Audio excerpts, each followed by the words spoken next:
puisque vous avez récemment déclaré dans une interview, je vous cite, hein, je nous trouve d'une mollesse dingue. Qui pondrait aujourd'hui l'équivalent de la chanson Hexagone de Renaud? Alors, le nous, c'est vous, finalement, les artistes, a priori. Vous trouvez que notre génération, elle est désengagée? Elle est molle?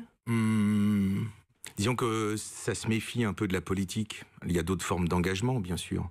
L'engagement humanitaire, mais oui, j'ai tendance à penser que... Oui. Ça vous étonne qu'on se méfie de la politique? Que politiquement, ça mange pas de pain, en fait.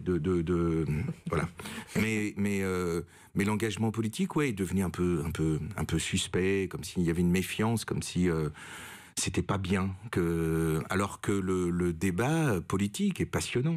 Et on se doit de s'y connaître, c'est comme la loi. Nul n'est censé ignorer la loi. Vous, ça vous a toujours passionné? Nul n'est censé ignorer la politique. Mais c'est peut-être la source de ça, c'est cette sorte de nihilisme qui dit finalement les politiques, c'est un peu tous les mêmes, etc. Cette rengaine qui fait qu'on se désengage du politique et finalement on laisse aux politiques, les bons et les mauvais, l'initiative de choisir nos vies. Voilà, exactement. C'est pour ça que si on était beaucoup plus nombreux à participer au débat,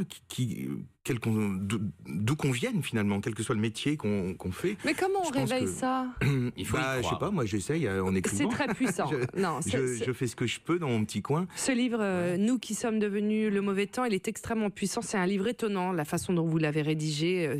On va avoir le temps d'en parler.